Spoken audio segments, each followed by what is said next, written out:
What will happen to Donald Trump if Canada doubles NATO military spending? Imagine this. Canada, long seen as a quiet and steady NATO ally, suddenly decides to double its military spending. That's not just a budget shift, it's a geopolitical earthquake. For decades, Donald Trump has attacked NATO partners for not paying their fair share, using Canada as one of his favorite punching bags. But what happens if Ottawa flips the script, invests massively in its defense, and shows the world it can lead without U.S. pressure? Does that undercut Trump's central foreign policy narrative, or does it push him into even more desperate rhetoric about America's role in NATO? This move could reshape the balance of power across the alliance, leaving Trump politically exposed. Stay tuned as we break it down right now. When Canadian Prime Minister Carney stood before troops at a NATO base in Latvia and declared that democracies will prevail against authoritarianism, the message carried a weight that went far beyond symbolism. It was not just about Russia, not just about Vladimir Putin, and not even just about Ukraine. His words, his commitment to military reinforcement, and his promise that Canada would quadruple defense spending over the next decade were also a statement about the future of North American leadership. And in that implicit message, Donald Trump loomed large. For years, Trump has derided NATO, belittled America's allies, and elevated authoritarians over democratic leaders. Now, as Canada commits to doubling its NATO spending, the central question is, what happens to Donald Trump's credibility, his foreign policy narrative, and his domestic political leverage? The answer requires us to look at how NATO's future interacts with Trump's legacy, how Canada's rise as a military power contrasts with America's retreat, and how this shift will echo across politics, economics, and global security. Canada's announcement cannot be dismissed as rhetoric. By pledging to spend 5% of GDP on defense within a decade, an extraordinary leap compared to previous baselines, Canada signals an ambition to step into a role vacated by Trump's United States. This is not only about deterring Russian aggression, it is about filling the leadership void that Trump has created. If Canada succeeds, Trump faces humiliation on two fronts. Internationally, where allies will bypass Washington and turn to Ottawa, Berlin, or Paris for leadership. And domestically, where voters may come to see Trump's America First policies as the very reason America has lost its central role. To understand what could happen to Trump, we need to break down the meaning of Canada's actions, the contrast between leadership styles and the ripple effects across NATO, U.S. politics, and global power structures. Canada has long been an underestimated player in NATO, historically overshadowed by the United States and Britain, and often reluctant to engage in hard power strategies. Canada has instead projected itself as a peacekeeping nation. That image began to shift after Russia annexed Crimea in 2014. Ottawa launched Operation Unifier, training tens of thousands of Ukrainian troops, and Operation Reassurance, deploying forces to Latvia. These were decisive moves, but still modest compared to Washington's global footprint. Now, however, Carney's speech makes clear that Canada is not satisfied with being a secondary player. By pledging billions more, Canada is rebranding itself as a frontline power. Why does this matter for Donald Trump? Because Trump's central narrative has always been that NATO allies are freeloaders. He repeatedly accused Canada, Germany, and others of failing to pay their share, suggesting that only his threats forced them to contribute. His defenders point to recent increases in NATO spending as evidence that Trump was right. Yet Canada's announcement dismantles that argument. This was not about Trump pressuring them. This was about allies deciding they cannot trust America to lead under Trump. Instead of being dragged into paying their dues by U.S. threats, Canada is voluntarily committing to a level of spending that exceeds almost every NATO country, including the United States itself in relative terms. This reverses Trump's claim that America is the strong one subsidizing weak allies. Instead, the narrative flips. Allies are strong, America is weak, and Trump is the reason. Carney's rhetoric sharpened this contrast. He invoked history, reminded his audience of Latvia's independence from the Soviet Union, and tied Canada's sacrifices to the universal struggle between democracy and authoritarianism. He framed Canada's leadership as a matter of values and strength combined. The implied rebuke to Trump was unmistakable. While Trump bowed to Putin in Helsinki, Carney vowed to deter and fortify against Putin in Riga.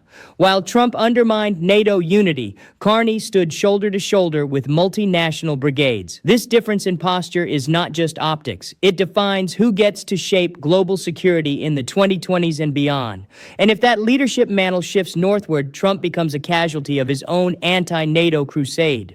If Canada moves forward with doubling NATO spending, the consequences for Donald Trump's political narrative unfold across multiple dimensions, each striking at the core of his self-fashioned identity. The first and most immediate casualty is his cultivated image as a tough negotiator. For years, Trump insisted that America's allies respected him because he demanded that they pay their fair share. He told his supporters that his pressure tactics at NATO summits had forced European and Canadian governments to step up. Yet Canada's new pledge demonstrates the opposite. This spending surge did not occur during Trump's presidency, nor did it arise from his confrontational style. Instead, it emerges precisely because America under Trump abandoned leadership. Carney's announcement underscores that allies act decisively not when threatened by Washington, but when they realize they can no longer rely on it. Trump's supposed leverage collapses under scrutiny. His threats never commanded respect. They merely accelerated distrust. Far from being intimidated, Canada and other allies waited for the moment when they could operate without him. The second blow falls on the ideological foundation of America First. Trump's central foreign policy doctrine rests on the premise that America can retreat from multilateral commitments without suffering strategic costs. In his vision, unilateral deals and bilateral bargaining would replace NATO's collective framework. But Canada's actions expose the bankruptcy of that assumption. The void created by U.S. disengagement is not an empty one. It is quickly filled by other actors. Europe refuses to wait for Washington's leadership. NATO does not crumble in America's absence.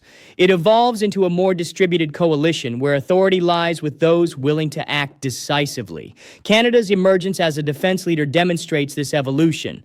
Rather than proving America's indispensability, Trump proves that America risks isolation by his hand. His retreat did not weaken NATO. It weakened the very global standing he promised to restore. The third consequence strikes Trump's domestic political brand. His base has long celebrated the notion that the United States bullies allies into submission. Yet when Canadian leaders stand on the global stage appearing stronger, more principled, and more reliable than Trump, the contrast is impossible to ignore. The image of Canadian troops training Ukrainians, of Canadian dollars funding NATO's expansion, and of Carney declaring democracies will prevail makes Trump look diminished. The humiliation is compounded by memories of his behavior at summits, deferential to Putin in Helsinki, erratic in Brussels, petty in his criticisms of allies. Against the backdrop of Canadian resolve, Trump's antics look small. If Canada now carries the banner of defending democracy, what unique value does Trump bring? His claim to strength looks hollow, his doctrine outdated, his presence unnecessary. These outcomes are not abstract predictions. They translate into measurable political effects. Polling numbers shifting, congressional debates reframing America's role, and public opinion questioning the credibility of his leadership. Trump thrives on projecting an image of strength, on convincing voters that America is indispensable because of him. Yet if Canada doubles NATO spending, the very foundation of that claim erodes.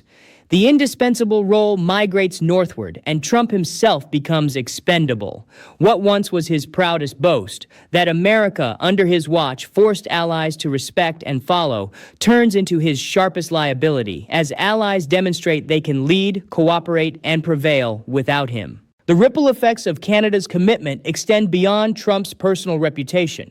They reshape alliances, economies, and strategies. But in each of these areas, Trump finds himself boxed in. In NATO, Canada's actions will inspire other middle powers. Germany, long criticized for its hesitation, now has no excuse. Smaller nations like the Baltic states already spend heavily relative to GDP. Canada's leap sets a precedent that others can follow. This means NATO's eastern flank will be stronger, not weaker, despite Trump's hostility. Trump cannot claim credit, and worse, he cannot stop it. His threats to withdraw the U.S. from NATO would only accelerate the shift of leadership to others. In economics, the implications are profound. Canada's increased defense budget translates into contracts for drones, ships, and munitions. European defense industries benefit, but so do domestic suppliers in Canada. This strengthens Canada's industrial base and positions it as a hub for transatlantic defense cooperation. Meanwhile, under Trump, U.S. industries suffer from chaos in trade policy, from tariffs on allies, and from declining trust in supply chains. Canadian defense expansion exposes Trump's economic failures by comparison. In diplomacy, Canada's stature rises. Carney's speech in Latvia, his visit to Ukraine, and his partnerships with Finland, Sweden, and Germany highlight a proactive agenda. These are not symbolic gestures. They are commitments that shape the balance of power. Trump, by contrast, isolates America with reckless moves like spying on Greenland or humiliating himself in meetings with Putin. The result is that allies no longer look to Washington for coordination. They look to Ottawa, Berlin, and Paris. This is not just embarrassing for Trump, it is existential for his doctrine of unilateralism. Most importantly, in global security, the message is clear. Democracy can fight back without America. For decades, Trump and his supporters insisted that without U.S. military might, allies would crumble. Canada's doubling of NATO spending proves otherwise. It shows that the alliance is resilient, adaptive, and capable of leading without Trump. That truth undermines one of Trump's biggest political weapons, the claim that only he can make America strong. If NATO thrives without him, his claim is hollow. So what will happen to Donald Trump if Canada doubles NATO military spending? He will face humiliation, not vindication. His narrative of strength will be exposed as weakness. His doctrine of America first will collapse into America isolated. His domestic political brand will erode as voters see allies outpacing him in leadership and resolve. Internationally, his threats will ring hollow as NATO adapts without him. Economically, his failures will be contrasted with Canada's defense boom. Diplomatically, his isolation will be magnified by Canada's partnerships. And strategically, his irrelevance will be undeniable as democracy proves stronger without his so-called leadership. Trump built his image on the idea that America alone could dictate terms. Canada's rise proves that democracies together can succeed without him. This is the greatest political threat Trump faces. Not impeachment, not indictments, not even domestic opposition, but the simple fact that the world is moving on. Canada doubling its NATO spending symbolizes that shift. It is a declaration that leadership does not wait for America, and certainly not for Donald Trump. For Trump, the consequences are severe. His credibility abroad diminishes further. His political brand at home weakens. His opponents gain a powerful narrative that while he cozied up to authoritarians, allies like Canada actually defended democracy.